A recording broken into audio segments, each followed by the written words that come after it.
Oi, pessoal do Cineorna, Kelvin Kessner aqui. Sejam muito bem-vindos a essa segunda temporada do nosso Cineorna Club, o nosso clubinho de cinema mais amado da internet. Depois de uma temporada com 13 episódios incríveis, repleto de emoções, até se você ainda não assistiu, vai lá no nosso YouTube assistir. Estamos hoje aqui de volta e prontos para mais uma temporada, uma jornada cinematográfica incrível. E o clubismo continua em nossas veias por aqui. Afinal, se tem algo que move o Cineorna Club, é a paixão pelo cinema. Afinal, a gente não só assiste os filmes, mas a gente vive os filmes. Desde os clássicos que moldaram gerações e passaram de geração em geração até os mais novos lançamentos que dividem opiniões. E tem novidade na área. A gente tem o retorno das nossas queridas Fran Lima e Mayara Tiste, que ajudaram a moldar e a construir toda a nossa alma no Cineorna Club da primeira temporada. E chegam aí dois novos integrantes. Henrique Pezzini, que você já conhece lá do nosso blog Cineorna, que em 2016 entrou para falar sobre séries. E o Roger Martins, que entrou esse ano e já está fazendo sucesso lá no nosso blog com as críticas e resenhas, e lá no nosso Instagram com alguns reels bem legais sobre os filmes que ele anda assistindo. Então prepare sua pipoca, pegue o melhor lugar no seu sofá e aumente o volume para acompanhar com a gente o Cineorna Club, segunda temporada, primeiro episódio, porque estamos oficialmente de volta. E para começar, bora chamar o time de especialistas, comentaristas incríveis que estão comigo aqui hoje para falar de um filme que é top. O filme é top até no nome. Fran Lima, seja bem-vinda de volta, Fran. Oi, Kelvin, muito obrigada aí por essa chamada super calorosa.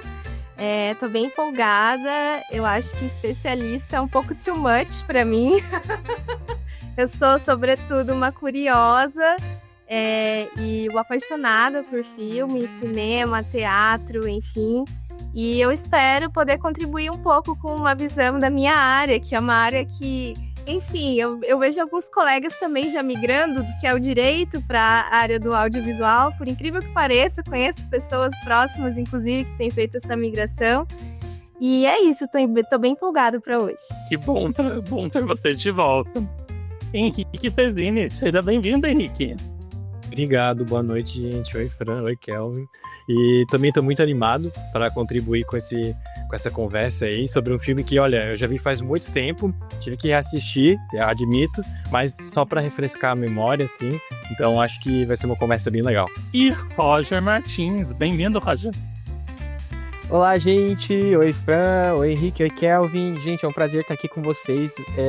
Esse filme, ele marcou minha vida por muito tempo, assim. Eu quis ter essa profissão por várias e várias vezes. E é um comfort movie. Então, assim, é muito bom poder falar sobre isso. É muito bom poder falar sobre o impacto dele no cinema. Tanto lá na década de 80 quanto agora. E eu tô muito feliz com isso. Legal, então vai ter muito assunto, você já conferiu aí, né? Vai ter muito assunto, todo mundo aqui gosta de falar sobre cinema, debater e discutir, e vai ter assunto para muita pauta para esses assuntos, né? E é claro que vocês devem estar sentindo a falta da Mayara Tiste, né? A nossa Mai. Ela não pôde comparecer nesse primeiro episódio porque ficou doente esse final de semana, mas no próximo ela estará aqui de volta com a gente. Então, quem gosta aí dos debates e das discussões da Mai, ela estará aí no próximo episódio. E é claro que eu não posso deixar de falar que o Cineorna Club é interativo e que sua participação é muito importante. Então deixa aí o seu comentário aqui no nosso YouTube, né? Fica aí o convite para você participar também, discutir de todas essas nossas jornadas cinematográficas aqui. Então deixa seu comentário aqui no YouTube ou nas redes sociais, use a hashtag Cineorna Club. Quem sabe a sua opinião, a sua discussão, a sua teoria, a sua cena favorita e tudo mais, não apareça aqui nos próximos episódios do Cineorna Club. E vamos começar, que o filme de hoje é escolhido para dar o pontapé inicial nessa segunda temporada do Cineorna Club, é Top Gun: Ases Indomáveis, de 1986. Dirigido por Tony Scott, o filme é estrelado por Tom Cruise, Kelly McGillis, Val Kilmer e Anthony Edwards. Top Gun: Ases Indomáveis acompanha o jovem piloto da Marinha Americana, Maverick, que ingressa na prestigiada escola de elite Top Gun, onde os melhores aviadores de caça disputam o topo da hierarquia. Em meio a rivalidades intensas, romances e voos hipersônicos, Maverick precisa encarar seus próprios fantasmas para se tornar um verdadeiro líder. E para começar, vamos falar sobre a história por trás de Top Gun e esse voo aí nesse blockbuster que decolou. Como que esse blockbuster de 1986 decolou e foi parar nas telas de todos os cinemas do mundo inteiro e depois, né, nas locadoras, que ele também foi sucesso no mercado de home video, né? Temos que lembrar que a gente tá falando aqui de 1986. Então, ele chegou arrasando lá nas bilheterias e depois a gente também vai falar sobre a continuação agora, de 2022, que também foi muito importante para o cinema. E naquela época, o que trouxe esse filme, né, a se tornar um símbolo e um sinônimo de blockbuster, de top, popularidade também, porque muito se falava sobre o Top Gun. Então, Henrique, como Tony Scott entrou nessa jornada, como que foi essa criação do diretor, né, um pouquinho da história do diretor, né, e como que foi tudo isso? Então, né, o Tony Scott é esse saudoso e lendário diretor aí que fez muitos sucessos. Ele fez True Romance, Um Tira da Pesada 2, ele fez também Jogos de Espiões, Sequestro do Metrô, e esse é o segundo longa-metragem da carreira dele, o que é impressionante, um diretor já ter o segundo filme começar com, né, ter um filme com esse orçamento, essa produção inteira, assim, mas tudo começa uns 3 anos antes, lendo, assim, e estudando mais sobre o assunto, esses Estados Unidos, 10 anos após a Guerra do Vietnã, o rock and roll tava mandando ver com tudo, tava tudo muito supersônico, o negócio era fazer barulho, assim, então a revista Califórnia, que era uma revista de lifestyle dos anos 70 até os anos 90, publicou 3 anos antes do lançamento do filme, em 83, esse artigo chamado Top Guns, onde ele contava a história de todos esses membros, né, desses pilotos, aviadores que trabalhavam e fizeram esse curso Top Gun, que era o curso dos melhores pilotos de avião que existiam ali dentro dos Estados Unidos, né? E o Tony Scott, lendo esse roteiro, se impressionou, esse artigo se impressionou por isso e já foi atrás para conseguir fazer esse filme, mas foi uma grande confusão, porque, olha, quase ninguém queria pagar o tanto quanto eu precisava ser pago para fazer, porque ele é um filme muito complexo, né? Além de todas as questões que a gente vê, né? Ele envolve também o exército, o governo e tudo isso que traz uma burocracia muito maior para um filme. Então, ele foi um filme que, querendo ou não, ele até foi barato para o que ele aparenta, o que ele mostra, né? Ele custou lá seus 15 milhões de dólares, que, né, fazendo a conversão para hoje é bastante, mas mesmo assim, se fosse fazer um igualzinho, não o 2, né? Mas um igualzinho, eu acho que ia muito mais. E lucrou aí os seus 360 milhões, o que já é, nossa, tem uma receita muito boa aí. Mas ao longo do filme, ao longo ali desse processo de realização, eles já foram fazendo captações antes mesmo do elenco estar definido, para ir já vendo e sentindo como que ia ser realizado de forma técnica. Porque eles não sabiam como as câmeras iam aguentar estando nesses jatos, quantas câmeras eles iam conseguir colocar no mesmo jato, assim. Então, custava mais ou menos uns 9 mil dólares por hora, só para os jatos ficarem voando lá, assim. Então, entre um dos momentos de filmagem, o diretor pediu para fazer só um arranque. Tem um momento ali no começo, naquela abertura inicial, assim, ele pediu pro avião fazer um arranquezinho, e daí o técnico da aviação falou, isso vai custar uns 45 mil dólares a mais. Se tu quiser, a gente pode fazer isso. Ele, não, esse luxo eu vou deixar para trás, então. Então, foi um filme, assim, que... ele tem um custo de produção muito alto, ele foi filmado na Califórnia, em Nevada, então todos esses desertos, esses cenários super voluptuosos aí que a gente vê, e nessa época até que a gente estava falando antes, a tela verde tinha o máximo até onde ela podia ir, né? Então muita coisa tinha que ser feita mesmo, então tudo foi ali feito, né? Os efeitos práticos, e o Tony Scott mostrando assim que, olha, pro segundo filme ele consegue já ir bem longe, e assim como ele foi, né? Maravilhoso, né? De saber toda essa produção, né? Não é à toa que é um grande blockbuster, né? Não é à toa que foi o que foi, tanto a parte de produção quanto a parte de direção e tudo mais. E o que muita gente ainda não percebe em primeira olhada é sobre o que o Top Gun quer realmente dizer, né? Então a gente tá falando de guerra, de ego, de luto, de romance. Tem uma leitura muito profunda aí do tema, do que é o tema central, ou os diversos temas que são abordados em Top Gun. Roger, qual que é a sua visão sobre isso? Eu acho interessante, na verdade, a gente falar sobre isso, sobre o verdadeiro tema, porque assim, a gente para pra pensar que tinha acabado a Guerra do Vietnã ali perto, então assim, filmes relacionados às Forças Armadas precisavam passar por um veredito ali, um crivo do Pentágono, né? Então os Estados Unidos foi muito criterioso com isso sempre. Então assim, o filme precisava ser uma propaganda para fazer com que jovens se alistassem na Marinha, no Exército, na Aeronáutica, onde fosse. Então, com isso, tem bastante, você consegue perceber, né, em toda a trama, bastante influência daquela, eu costumo dizer, uma erotização da aviação, uma erotização de ser um marinheiro ali, de ser um força especial, e o Top Gun, que, como o nome já diz, né, é a galera que é o suprassumo, o maior lugar que você pode chegar sendo um aviador ali pela Marinha Americana. Só que eu acho incrível que o Tony Scott conseguiu incluir ali no filme coisas que são muito importantes, assim, que a gente percebe essa estrutura, que é, por exemplo, a relação entre Goose e Maverick, que é do Tom Cruise e o Anthony Edwards, é que a gente consegue ver lealdade, fidelidade, comprometimento, e assim, eu acho muito incrível as conversas que existem entre os dois, entre o Goose e o Maverick. Eu acho assim, pra mim é um dos pontos altos do filme, porque não é o que está sendo dito, mas o que não está sendo dito. São os olhares, é a cumplicidade, sabe? É o jeito de como eles se desafiam e como eles se apoiam na tomada de decisão um do outro, mesmo quando essa decisão é uma decisão que pode colocar a vida dos dois em risco ou que pode colocá-los em problema, mas assim, a lealdade entre o seu irmão de aeronave ali é uma coisa que fica evidente o tempo todo. Por isso que quando existe aquele momento do filme ali que o Goose tem aquele acidente, você percebe o quanto aquilo machuca todo mundo. Machuca o Maverick, mas a gente que tá aqui assistindo, a gente sente a perda. Parece que os dois só funcionam porque são os dois juntos. E parece que não consegue funcionar se não forem eles. E aí a gente consegue perceber. E tem outras coisas que são trabalhadas que eu acho isso muito incrível.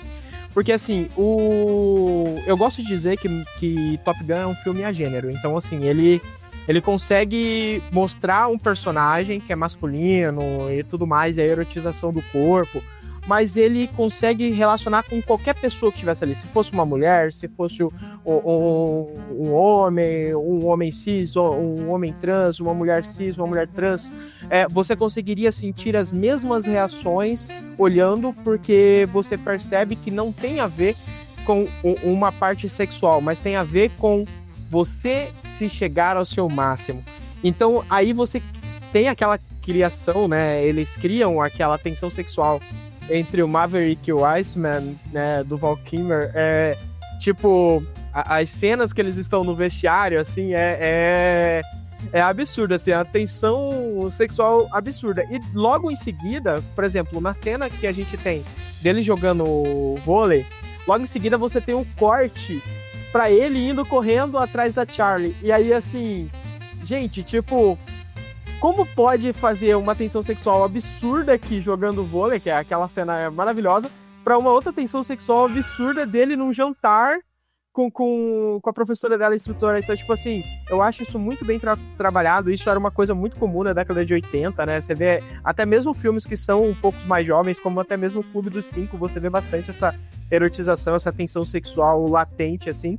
Porque eu acho que a gente tava vivendo a época do amor livre, do New Age. Então, assim, a galera tava começando a embarcar, resquício de um pouco do que veio da década de 70, mas começando a embarcar nessa fase de, tipo, de viver a vida ao máximo, né? Até porque vieram de duas guerras muito sangrentas os Estados Unidos. Então, assim, momento de paz eles estavam curtindo com tudo que eles podiam. Pra mim, eu acredito, assim, que além da propaganda militar, eu acredito que o principal foco desse filme é falar sobre lealdade, fidelidade e comprometimento. Tanto que a gente não consegue ver um inimigo nesse filme.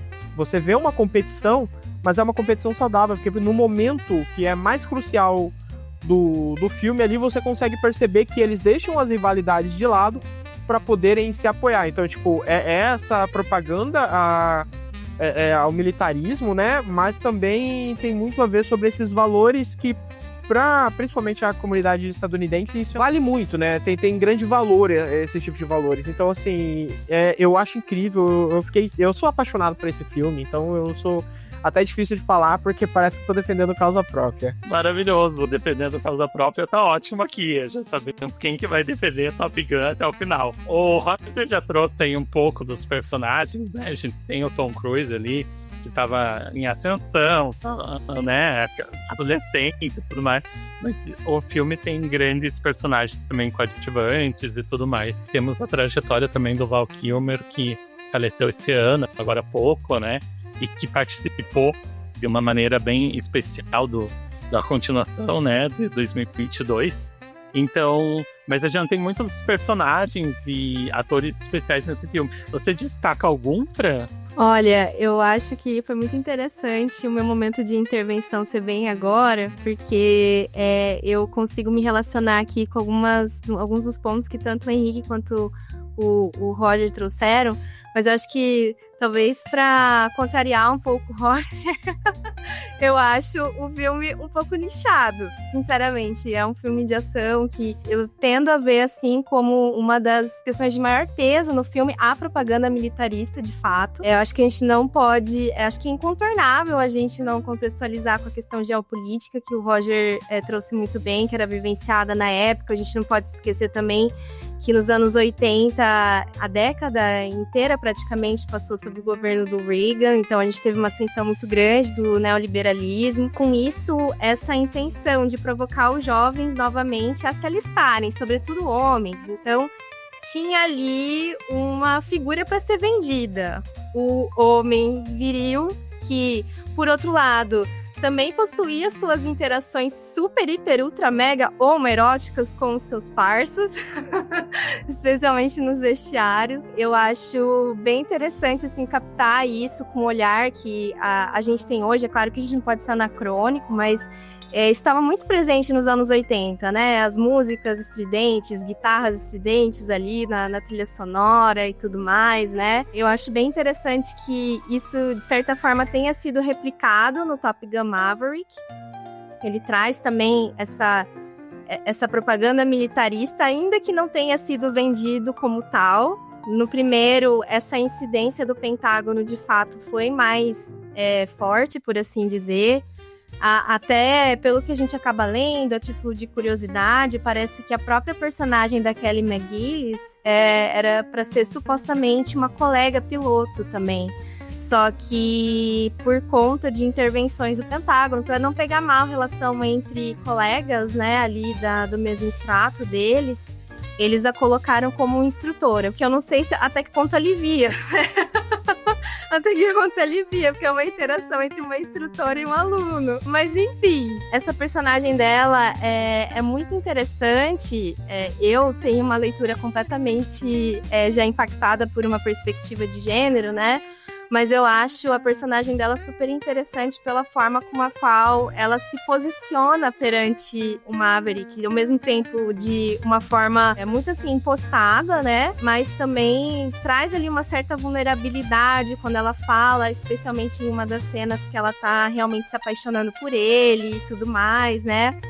E é uma pena que ela sequer tenha sido mencionada no segundo filme. Isso eu acho assim lamentável.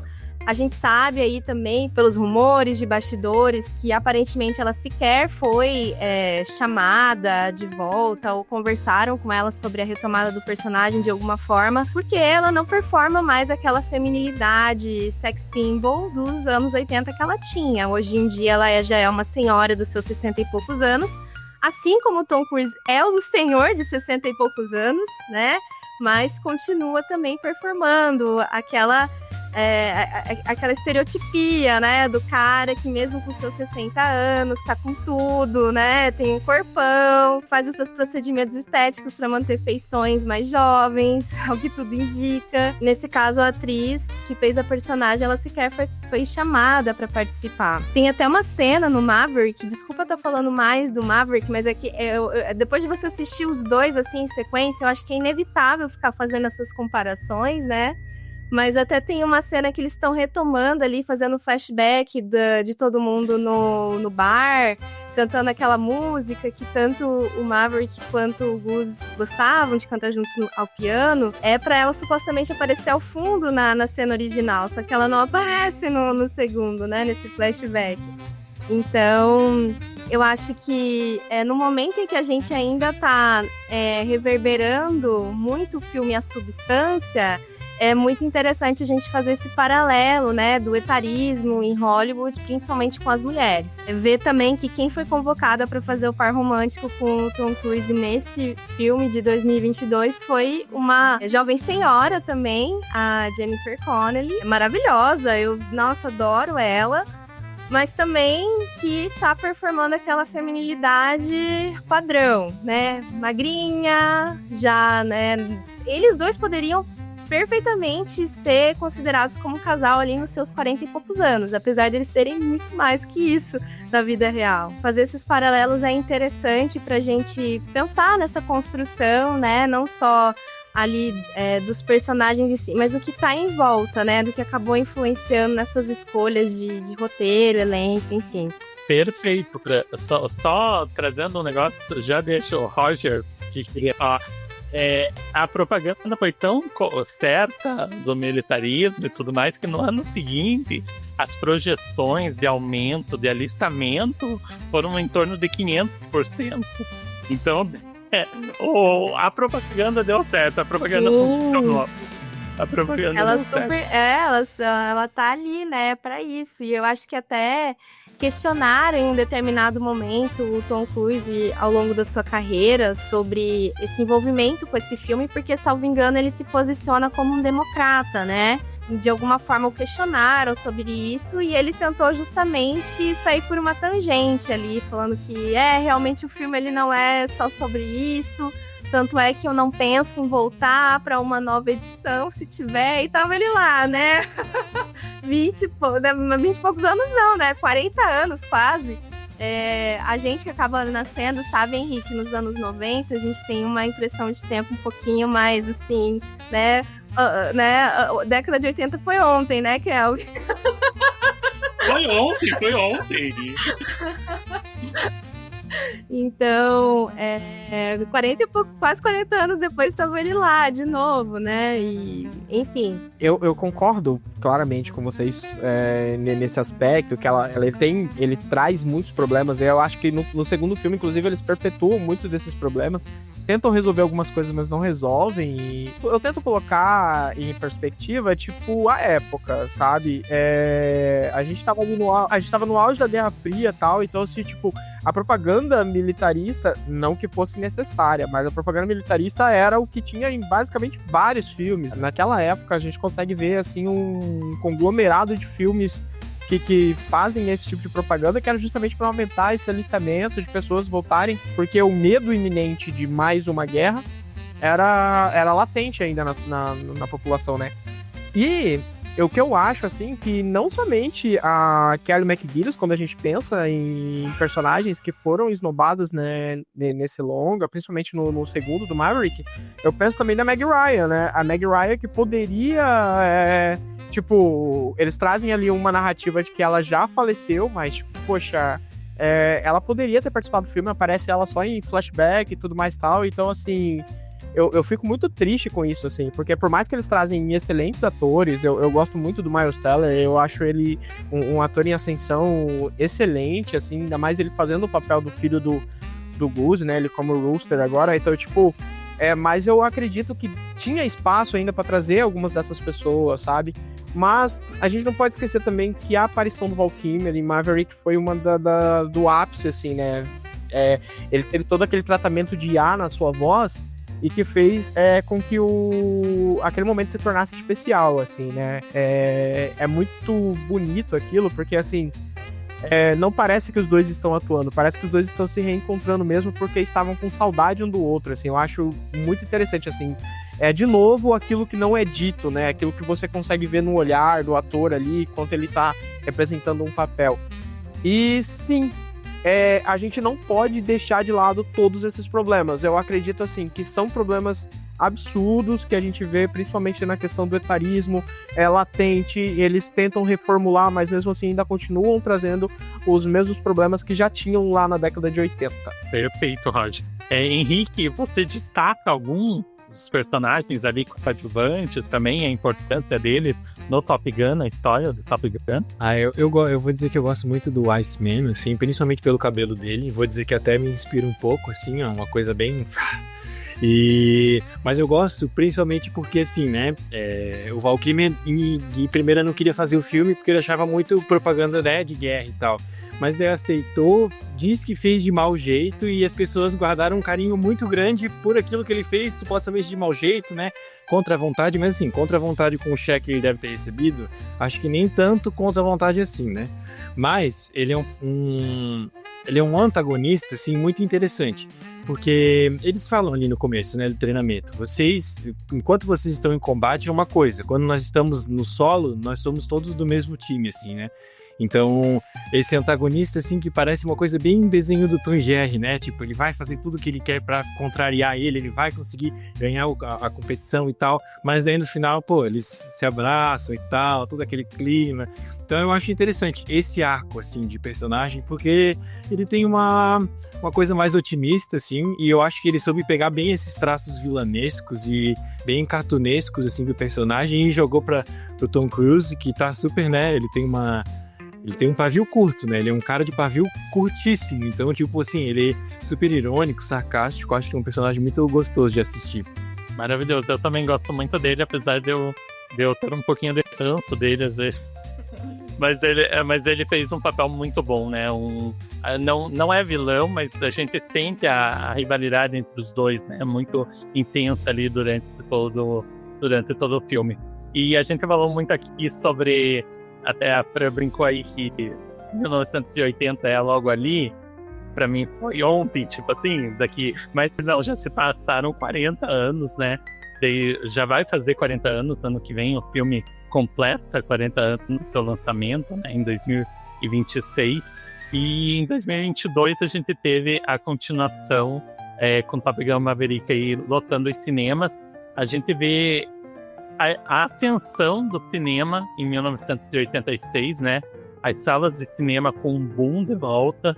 A gente estava vivendo a vinda dos blockbusters, conhecendo o que era esse fenômeno de levar multidões para os cinemas, né? Ali com Steven Spielberg em Tubarão e tudo mais, né?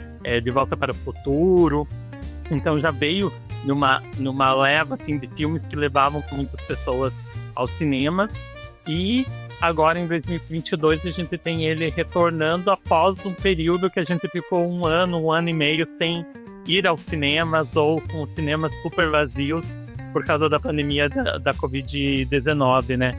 E então os dois tiveram status muito importantes na história do cinema, nas histórias dos exibidores também, né? Muita gente fala que o Tom Cruise salvou o cinema pós-pandemia. A gente teve aí fenômenos como Oppenheimer, Barbie, que também salvaram os cinemas ali no retorno depois dessa pandemia, mas Tom Cruise com o Top Gun Maverick estava nessa leva também e levou 1,4 bilhões de dólares nas bilheterias. Roger, como que foi essa mudança até na plateia? A gente vê muita mudança na plateia também, né?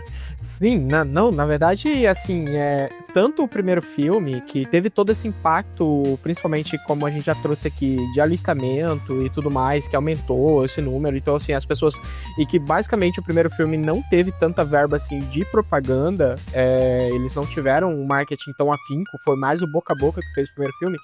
No segundo filme, eu acho que, assim, não importava a propaganda naquela época, porque, assim, a gente tinha acabado de sair de uma pandemia, então, assim, Top Gun Maverick, ele começa a se vender a partir das próximas, da segunda ou terceira semana depois do lançamento dele, que o pessoal que foi assistir começou a falar, nossa, o filme é muito bom, o filme é impactante e tudo mais, e eu acho que as pessoas estavam com saudade de assistir uma história que emocionasse. Eu acho que esse, tipo, é muito legal quando você vai no cinema e você sair de lá sentindo uma coisa que não seja raiva, né? Porque quando você sai sentindo raiva é porque o filme foi muito ruim, mas quando você vai e sente emoções que o filme te dá, né? Mesmo que seja medo, Então, assim, a gente vinha de cinemas vazios, dificuldade de propagação de filmes, né? Inclusive, a maioria dos estúdios estava apostando em soltar filmes diretamente no streaming naquela época ali em 2022. Por quê? Porque você não tinha como povoar cinema e não estava valendo a pena. Então, valia mais a pena você fazer as pessoas alugarem o filme através do streaming. Várias produtoras fizeram isso, vários streamings fizeram isso.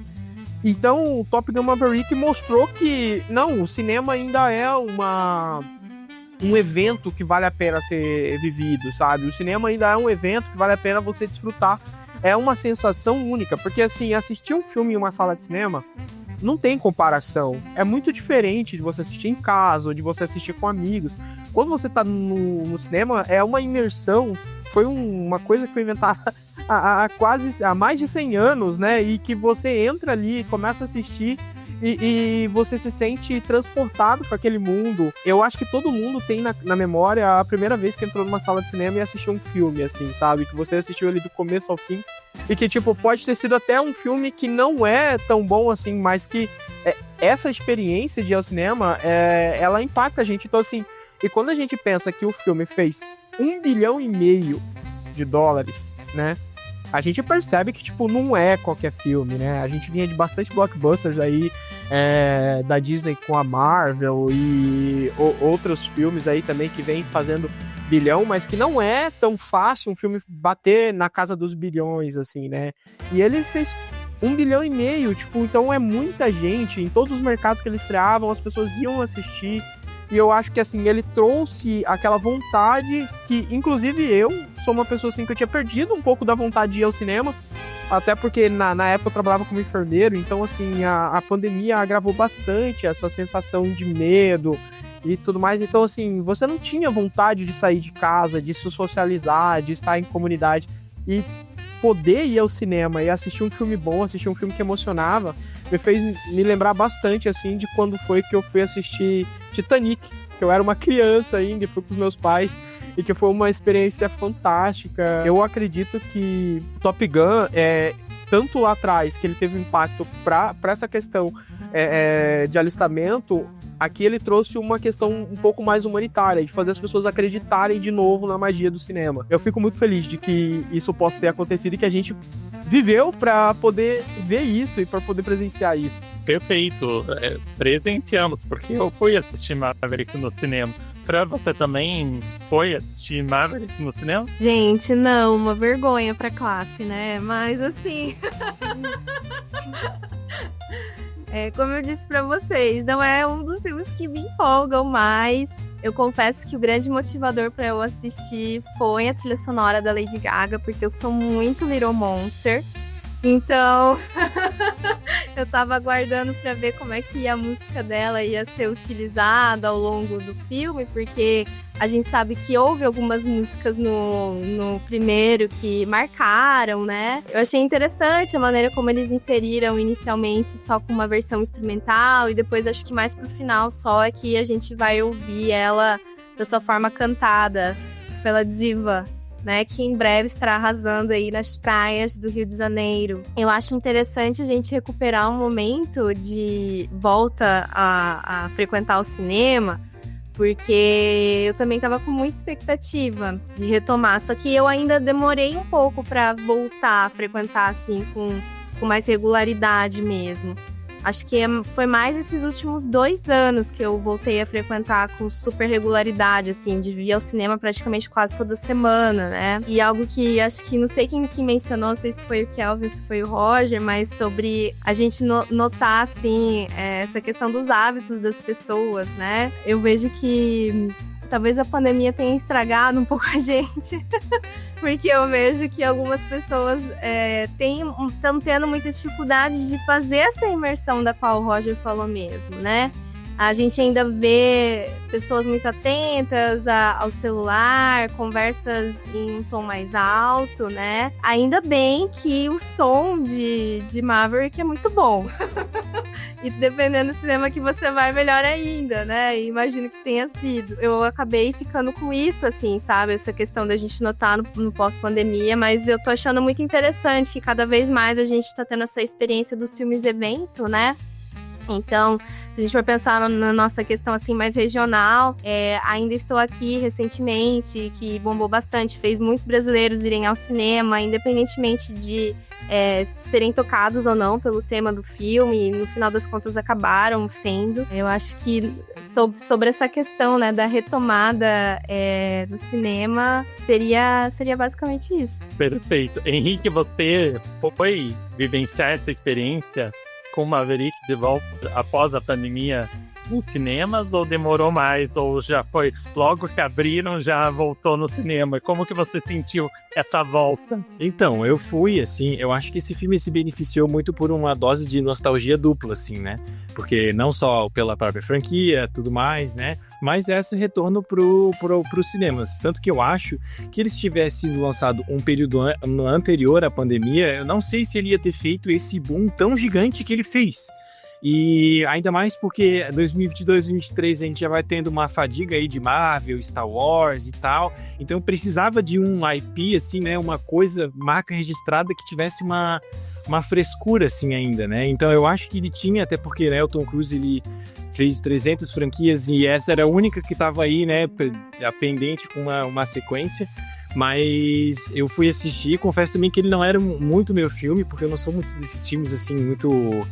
que eu chamo de filme de menino, expressão horrível, né? Mas é que, tipo assim, são esses filmes assim, vocês entendem, né? Mas eu fui porque assistindo as imagens, entendendo a escala, né? Eu tava, nossa, vai ser algo muito impressionante mesmo. E foi muito louco, assim, estar no cinema e a reação das pessoas. Eu sinto que depois da pandemia as pessoas estão, assim como muito mais mal criadas e mal comportadas, elas também estão reagindo de uma forma mais expressiva às coisas, assim. Eu sinto que antes, quando eu ia pequeno no cinema, era parecia a biblioteca, né? Todo mundo fica... E assistindo Marvel, que as pessoas chegavam a aplaudir, assim, as cenas que eram muito, né? Ali no final mesmo, as pessoas aplaudiram, como assim, o público foi à loucura, assim. Então é engraçado acompanhar isso. Eu acho que algumas pessoas preferem um momento mais introspectivo, né? Mas eu sou uma pessoa, assim, que... Não tô falando de conversa, não tô falando de celular, inclusive, né, completamente contrário. Mas eu gosto muito de ver isso, das pessoas rindo, as pessoas se assustando, ficando felizes, assim. Eu acho muito louco esse ato de aplaudir um filme, porque foi muito bom, porque foi uma experiência muito interessante, assim, né. Então, acho que só por isso já valeu, e eu gostei bastante do filme, então... Tava sedento para ir ao cinema na época, então assim, foi as emoções também bateram em mim também. Eu também quis contribuir com a palma, mas eu fiquei na minha, assim, comemorei por dentro. Só ali na palminha bem silenciosa, assim. Toma. Perfeito. A gente voltou a assistir, eu acho que todo mundo Top Gun aqui por causa do nosso episódio aqui, né? Depois de muito tempo, fazia muito tempo que eu não assistia a Top Gun. Até na reunião com o Roger que eu tive antes ali, eu falei, eu acho que eu tenho ele em DVD. Eu fui procurar, eu tinha mesmo o filme e tava lá na prateleira, bem lá de trás, fazia muito tempo que eu não assistia. E reviver ele é uma experiência nova. E agora, junto com o Maverick, né, os dois em sequência, é uma outra experiência também, né? O que você tem pra falar sobre isso, Roger? Qual que foi a tua experiência assistindo o 1 e o 2 em sequência ou muito próximos um do outro? Nossa, eu gosto de assistir várias vezes, né? Pra poder pegar o máximo possível de coisas pra poder trazer aqui. Foi muito doido, assim, porque você sente uma virada muito grande, não simplesmente por questão de épocas e datados, mas você sente uma virada muito grande da história mesmo. Uma coisa que eu tinha muito medo era do personagem do Maverick não amadurecer, porque mesmo quando acaba o filme, ele ainda parece ser uma pessoa extremamente irresponsável. Mas quando a gente percebe agora, na entrada do segundo filme, ele apresenta essa cara de irresponsável, você tem ali os primeiros minutos, mas quando ele vai pra academia de Top Gun de novo em Maverick, você já percebe uma outra pessoa, como se, tipo, no caminho ele resolveu amadurecer. Mas eu gostei disso, eu gostei de vivenciar essa experiência de ver ele agindo como um adulto em algum momento. A experiência é cansativa, assim, porque são 2 filmes longos, são 2 filmes com bastante carga emocional de diversas formas, mas é prazerosa em alguns momentos que te trazem pra uma perspectiva, assim, né? Então, tipo, eu sou o cara que vou defender mais o Top Gun aqui. Então, assim, eu gosto muito de ver, tipo, e principalmente as minhas cenas que eu mais gosto, que inclusive o filme resolve focar nisso, que são os voos, que são eles pilotando os jatos. Então, assim, isso pra mim é uma diversão absurda. Eu adorei, assim, foi... a última que eu assisti foi ontem, então, assim, assistir um atrás do outro foi muito gostoso, eu me diverti bastante com o filme. Eu acredito que é uma experiência que eu posso vivenciar novamente daqui a algum tempo, né? Porque agora vamos dar um tempo aqui. Agora vai dar um tempo. Tá de ressaca, né, Roger? É ressaca. Sim.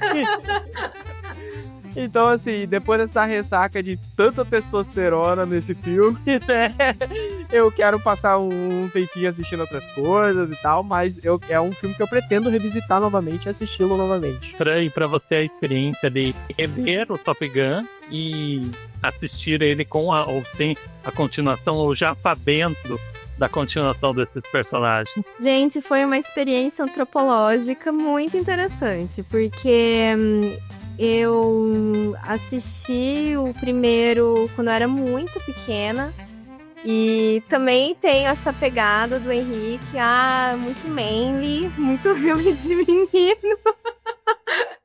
Pra mim, sabe? Eu adoro filme de ação, mas eu acho realmente que ele tem, né? Eu acho que ele tá voltado ali mais pra alguns olhares, né? Pra ser mais apelativo pra alguns olhares. Assistir em sequência foi bem interessante, porque você consegue fazer muitos paralelos, né? A gente vê que no segundo houve ali uma retomada da mesma abertura, daquele mesmo enaltecimento aos pilotos saindo, né, com as suas naves e tal. A gente vê também um pouco desse antagonismo que tentaram criar. Eu falo que tentaram criar no primeiro entre o Iceman e o Maverick, porque eu acho que o personagem do Iceman, ele é muito elegante, assim, sabe? Ele não é aquela vilania, aquela pessoa que faz questão de rivalizar de uma forma mais direta com alguém de quem ele discorda, né? E querendo ou não, no final das contas, ele discordava do Maverick, porque o Maverick era muito inconsequente, né? Então, justiça para Iceman, sabe? Enfim, é muito interessante que eles tentaram de alguma forma replicar isso com outros personagens no Top Gun Maverick, né? A gente vê ali toda a tensão que tem entre o Uzi e o próprio Hangman, que é o personagem lá do Glenn Powell, outro ator, enfim, que tem um excelente agente, né, que tá colocando ele como esse novo astro, digamos assim, mais apelativo para esses filmes, né, de ação. Ele fez Twisters ano passado também, né. É muito interessante ver essas dinâmicas, sabe, paralelas. As próprias cenas também, né, sendo colocadas em paralelo, não só essa da abertura, mas quando eles vão ser apresentados ao seu novo instrutor.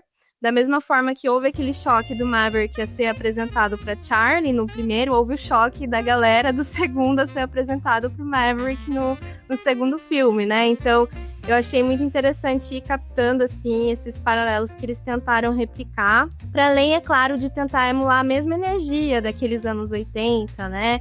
Enfim, acho que as cores quentes que são utilizadas e literalmente ali quente no sentido das cenas na praia, né? O primeiro filme eu confesso que não me tocou tanto, sabe?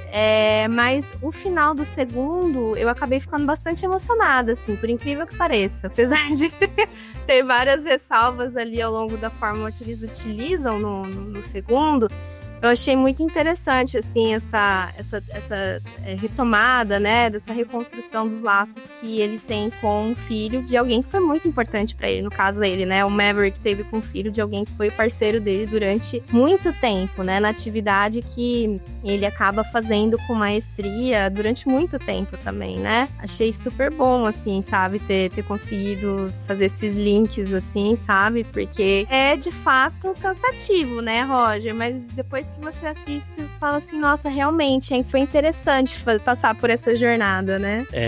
São algumas horas nessa jornada, né? Os filmes não são curtos e você assistir eles em conjunto vira um negócio enorme mesmo. E Henrique, pra você, como que foi a experiência de reassistir Top Gun e assistir ele junto com o Maverick agora?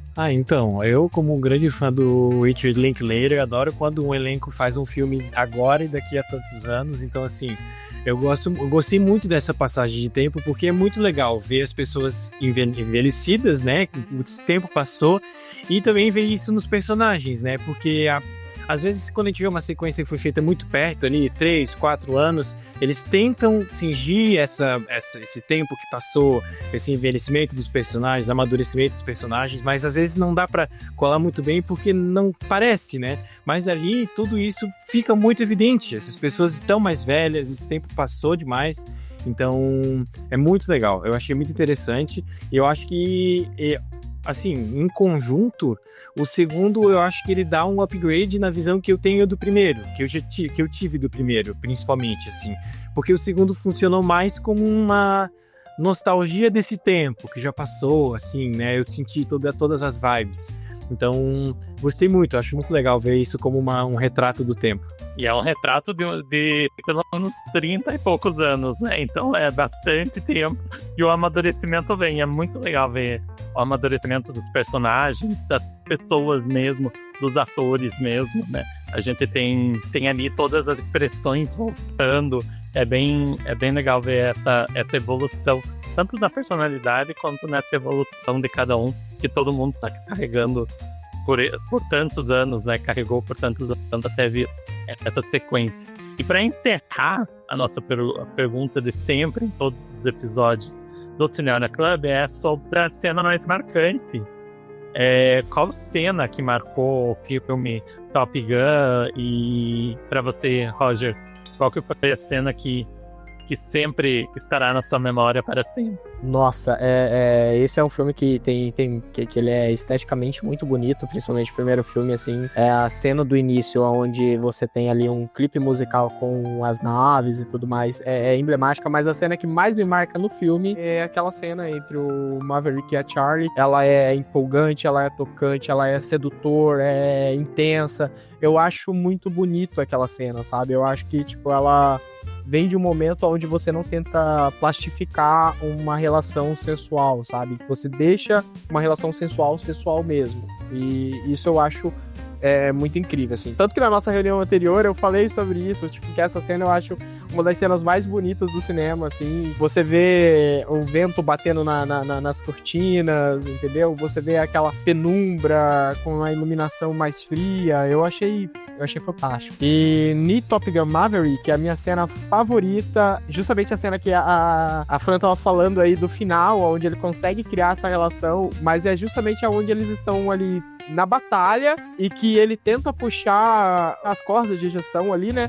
E elas não funcionam. O Maverick tá pedindo desculpa pro Rooster e o Rooster tá ali, eles estão, tipo, desesperados porque eles acham que vão morrer. E aí vem o Hangman e salva a vida dos dois, assim. Essa cena também eu achei muito tocante, assim. Eu achei incrível como eles conseguiram trabalhar com tanta ação, trabalhar tanto sentimento ali, tipo, de eles estavam criando esses laços e se recuperando como duas pessoas, né, que tiveram alguém muito importante na vida, que foi, no caso, o pai do Rooster e o Goose pro Maverick. Então, assim, ainda mais com a catarse, né, deles serem salvos pelo Hangman, sabe? Então, tipo, a gente não esperava que isso fosse acontecer e foi incrível, assim, eu simplesmente adorei. Fran, pra você, a sua cena marcante? Eu queria fazer só um comentário sobre o que o Roger falou a respeito da cena de romance, né, entre o Maverick e a Charlie. Eu também acho que a cena conseguiu imprimir, assim, uma naturalidade ali nos movimentos entre eles, nada...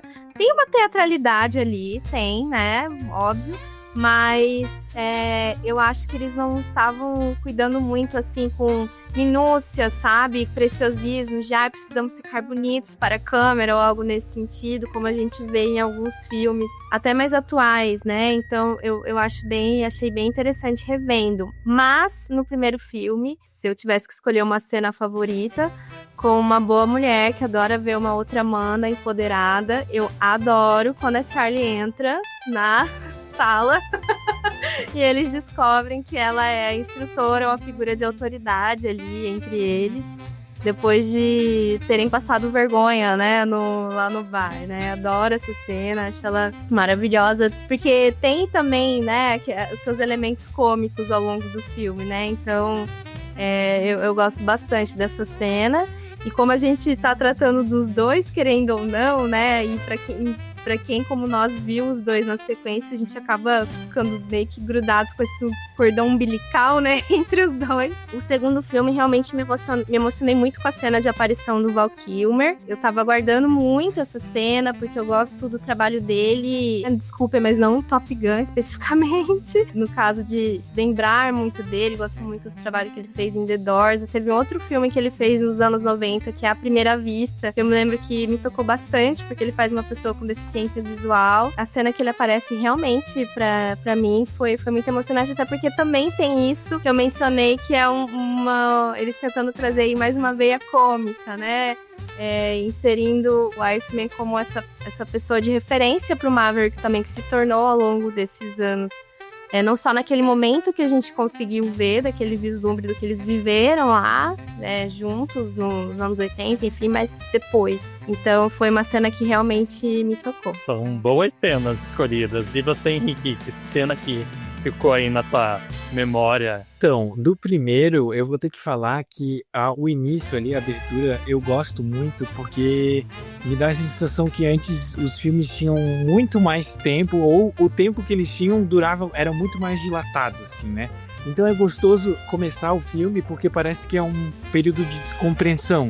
Do tipo assim, ó, isso aqui é o que vocês vão ver, a temática aviões. Aviões e muitos aviões rápidos, então já vão se acostumando. Então a gente já vai entrando naquele clima, já vai ficando uma coisa super atmosférica. Então eu gosto muito. E em relação a comparado ali com também a batalha final, ali depois que ele se forma também, acho que é muito, né, é o clímax, é o ápice, é a coisa mais... E é muito bem trabalhado também. E do Maverick, eu tenho que falar com a Fran também, que a cena do Val Kilmer eu achei muito legal a chance de trazer isso, a chance de fazer essa conversa, que é uma conversa vida real e, né, e o plano fictício, assim, mas que é uma piscadela que dá para o público, que todo mundo entende, né? Todo mundo ali consegue ver como esse tempo passou, como que ele foi para cada um dessas pessoas. Então, acho que essas são as minhas mais memoráveis, assim. São 3 votos pro reencontro do Maverick com a Iceman, porque também no segundo filme é a minha cena que marcou e é muito, muito legal ver esse retorno, né, dos personagens ali de novo e traz um ar, assim, de volta daquela rivalidade, ao mesmo tempo daquela hombridade entre os dois, né, e tudo mais. Então, eu gosto muito dessa cena no segundo. E a cena que me marcou no primeiro é a cena dos dois se ejetando, do Maverick com o Gus ejetando e daí indo o Gus a morrer, né, com impacto ali. Eu me lembrei dela e em algum momento eu acho que ela foi usada para trailer, ou talvez para quando passava na sessão da tarde o filme, ter essa cena, porque eu me relembrei de eu ver essa cena, tipo, em VHS ou em TV muito antiga e tudo mais. Então foi bem engraçado ver o filme de novo e relembrar dessa cena como eu vi antigamente e não agora. Então ela me marcou bastante. Então, aí acabamos o primeiro episódio do Cinearna Club, segunda temporada, com o filme Top Gun. Gostaria de agradecer todos os 3 que estão aqui, os comentaristas, a Fran, o Henrique e o Roger. Muito obrigado pelas visões especiais e pelas discussões que tivemos aqui. Foi muito interessante e muito emblemático para a gente. Aqui tá nesse retorno com Top Gun e falando desse retorno aos cinemas também. Então a gente quer que você aí do outro lado também participe com a gente, então deixe seu comentário aqui no YouTube ou nas redes sociais, use a hashtag Cinearna Club para participar das nossas jornadas cinematográficas por aqui. E a gente sempre vai ter um encontro de 15 em 15 dias, todas as terças-feiras, às 19 horas, aqui no YouTube do Cineorna, com novos episódios do Cineorna Club, que tem muito filme aí pra gente discutir, falar e comentar neste ano de 2025. Então, já temos a escolha do próximo filme, mas isso daí você vai saber quando assistir junto com a gente lá daqui 2 semanas. Obrigado, gente. Até a próxima. Obrigada, gente.